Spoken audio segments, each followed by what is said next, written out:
বাণিজ্যিক পণ্যের শুল্ক আরোপের জেরে তলানিতে ঠেকেছে ভারত যুক্তরাষ্ট্রের সম্পর্ক।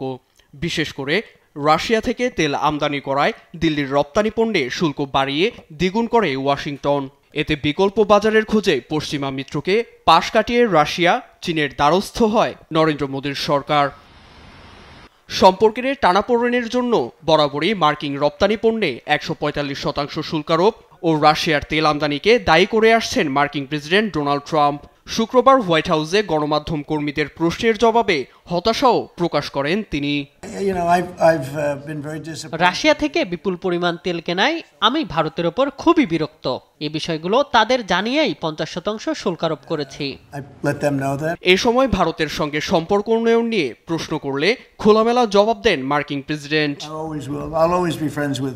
আমি সবসময় চাইব বন্ধুত্বপূর্ণ সম্পর্ক ধরে রাখতে। আমার আর মোদির বন্ধুত্ব সবসময় থাকবে। সে একজন ভালো প্রধানমন্ত্রী।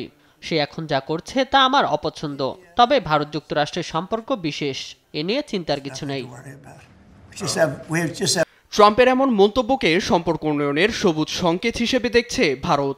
সামাজিক যোগাযোগ মাধ্যম এক্সের পোস্টে প্রধানমন্ত্রী নরেন্দ্র মোদী লেখেন, দুদেশের মধ্যে অত্যন্ত ইতিবাচক, বিস্তৃত ও বৈশ্বিক কৌশলগত অংশীদারিত্ব রয়েছে। এদিকে রাশিয়া থেকে তেল আমদানি বন্ধ করে ভারত ২ মাসের মধ্যে যুক্তরাষ্ট্রের সঙ্গে বাণিজ্যিক চুক্তি করবে বলে মন্তব্য করেন মার্কিন বাণিজ্যমন্ত্রী হাওয়ার্ড লুটনিক। বার্তা সংস্থা ব্লুমবার্গকে দেয়া সাক্ষাৎকারে দেশটি ওয়াশিংটনের কাছে ক্ষমা চাইবে বলেও কটাক্ষ করেন তিনি। নীরব দাস, নিউজ ডেস্ক, দেশ টিভি।